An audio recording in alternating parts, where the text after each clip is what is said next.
Aaron, hey, congratulations on your new movie, Head Count. Thank you so much. I really appreciate it. It was a lot of fun. I know you do a lot of fun movies. I think the last time I spoke to you, it was a couple years ago for a film called Great White. So it seems like everyone's just chasing after you.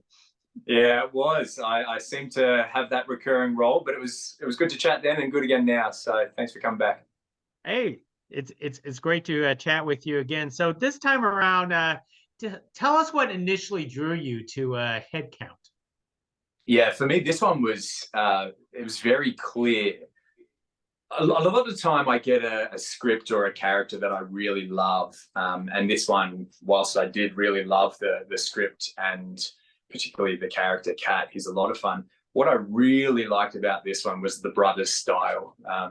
The two directors, the Berghardt brothers, they sent me this plethora of their work, and I got to go over their old short films, and I got to look at some of their inspirations for head count and some of the things that they're really drawing their own inspiration from, and I truly connected to that. I saw their vision. It was very clear, and personally I think they did a fantastic job of carrying that vision through. Now, this genre, I want to say it's a crime thriller, but and the last one was like a horror. But why do you love this type of subgenre that just keeps the heart pumping in its own way? Yeah, it's interesting you say that, and I've also done a lot of ancient Rome as well, and some of these sort of genres and worlds, they're there's so much weight to them. So as a performer, you're really pushed to the limit, and I think for me that's a very enticing form of the craft. I really like that challenge emotionally, physically, mentally. And for this one, it was interesting because I was finding as Kat is a little more even keel. He's got this sort of temperament that he just kind of rolls along with the wind. And being that amongst this just thunderstorm of chaos that was surrounded by him was a really fun complexity that I enjoyed playing with. I mean, for a film like Headcount, what is the challenge for yourself? Because I know, you know, in Great White, you're in the ocean or in the water. You've done films in costumes and armor and so on. So what is it like to? Is it really going to back to basics on this, or do you basically say, well, it's kind of a neo-Western, so this is something different? Look, I honestly, I mean, there's obviously a tonal approach to work. You have to get the tone right, and I think for this, Kat was supposed to be this sort of, this steady man amongst this whirlwind of chaos. And I think for me, I found that interesting, and that was a challenge that I sort of I really wanted to play with. I think in the past, a shark chasing you while you're underwater is one sort of challenge, that's for sure. But this one, it was just the simplicity of who this person was, where he is, what's going on, what happened to him, why he is where he is, and his crazy and wild attempt to escape from that. So for me, that was a challenge, piecing all that together and sort of having fun with it along the way. I was going to say there's a little bit of humor into your character in his own way. It's sort of it's just a string of bad luck that I found that's great about your character. Yeah, that was something that the Burgarts sent me after hours. I've seen it, but after hours, beautiful Scorsese film, and it's the same sort of thing. He's this tumbleweed amongst this just chaos, and there's something interesting about that. And he's not overreactive. Kat's not overreactive, but he's still, some heightened things happen that I won't give away now, but some personal, intimate family things and some friends and all these sort of things that are it's almost Shakespearean in how epic that tale can be at times.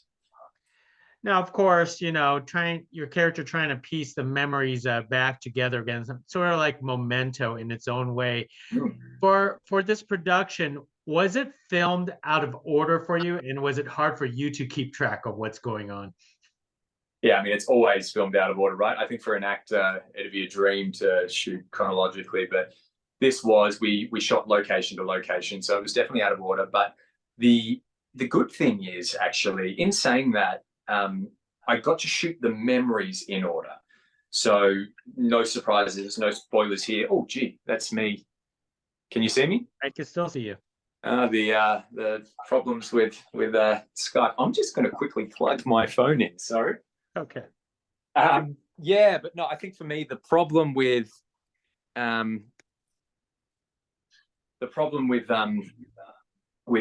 that, we shot chronologically for the memory, and that was exciting because while I was in the silo, I got to go through my whole character's journey, and sort of every flashback I got to experience that and enjoy that. So that was exciting because most of the time I don't get to do that. But at times there were a dream within a dream, and that was, yeah, it was a challenge. But to be honest, the Burkhart brothers were all over it. It was fast. This thing was, we shot it in 3 weeks, so I didn't have a lot of time to not get it right.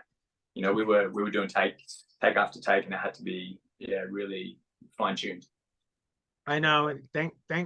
Thankfully, someone's counting the bullets through that entire film, because Yeah.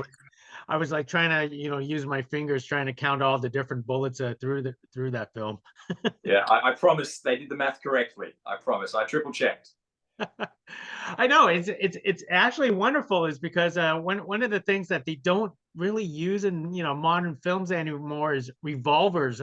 When that was actually like introduced, I was going, a revolver, really? Yeah, yeah, it brought a nostalgic element, that's for sure. And I think in a film that has that Western touch, it's very enticing if you can get a revolver in there. So it was a lot of fun to play with. It was real, but it was purpose just for film, so it wasn't operational, which made us all feel a lot safer. And we had a great crew member, an armorer, who was in charge of that, so we all felt safe and got to have a lot of fun while we're doing it. That's true. That's true. Especially now these days, safety is a very big paramount concern, especially with the Western or a neo-Western, something like what you were in. Definitely, yeah. Now, as a correct me wrong, I think you're Australian. I am. Now, how familiar are like Australians with this subgenre of like Westerns and neo-Westerns? And I want to say in Australia, there are kind of Westerns there. Yeah, I mean, we have our Outback inspired films, which have that Western feel to them for sure. Some of my favorite films, actually. I mean, Proposition in Australia is a fantastic Western that is, yeah, I highly recommend it. But we also, growing up, we were lucky. We had that influx of American movies. So my favorite movies growing up were the ones that my dad force fed me, which were all your Paul Newman movies, all your Western, your Butch Cassidy's, all of those sort of all those sort of films. And yeah, so very familiar with it. So for me, I've actually been interested in playing with this genre for a while, but I've yet to do it until now. So yeah, I was very excited when it came along. But also they had the Western feel for sure, but this new twist on it. Some of the neons and the colors, and it was this pop feel that just contrasted really beautifully with the Western culture. Yeah. Yeah, that is true. And instead of riding a horse, you had the car in this film. I want to say, what was that, a Mustang? It was a Mustang, and it was actually the brothers. I think it was their brother-in-laws, maybe. And what's cool about what they did, they wrote this film knowing what they had access to. So they knew that they could ride in a 67 Mustang or whatever it was, because they knew they had access to it. And I think for any emerging filmmakers, that's just an incredible way to do it, just right with what you've got. Now, I love one of your adversaries in this film, Ryan. In this film, I just loved him from True Blood, and so tell us about working along with him, because he was a crazy nut in this film. Yeah, he was crazy nut in this. He was a different kind of crazy nut in True Blood. And I think what's interesting about him is he's the opposite of that. He's very grounded, extremely grounded. On set, he's reading, he's gentle, he's kind, he's all of these beautiful things that just are a wonderful contrast to the character that he played in this. But truthfully, we had a lot of fun. You know, I wasn't expecting to come to Kansas and work with a couple of Australians. That was a surprise, that's for sure. But we got on really well, and I'm looking forward to seeing him at the screening in LA on October 4th. How, Aaron, personally, how easy is it for you to drop your accent when you act in these American movies? We have to work hard on it, and I still feel like I get things wrong no matter how hard I work on it. But most of the time I can sort of jump in and out. But on this one, I knew there was going to be so many Australians just saying "G'day, mate" and whatever and this and that, and so I thought, you know what, I have to stay in it. So it was actually a bit more of a challenge. So I stayed in my accent throughout the duration of the shoot, just to help me, keep that sort of even keel. Yeah. Most excellent.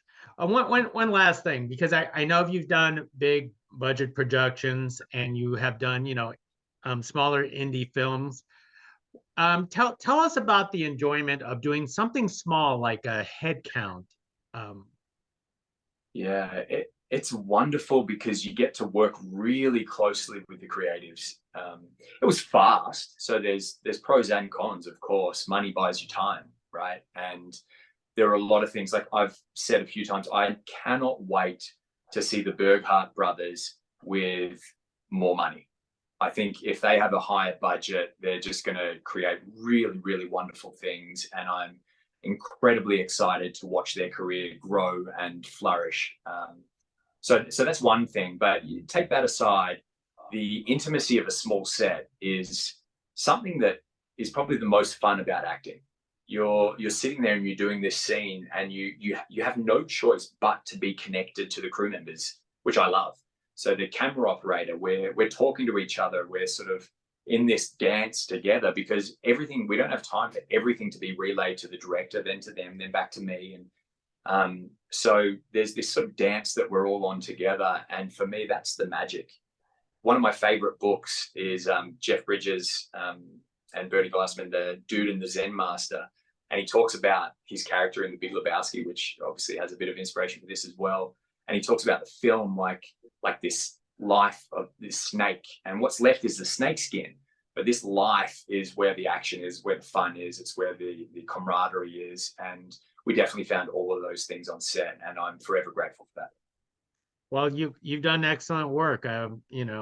Watching you over the career, very, very diverse characters that you get to play. I can't wait to talk to you again.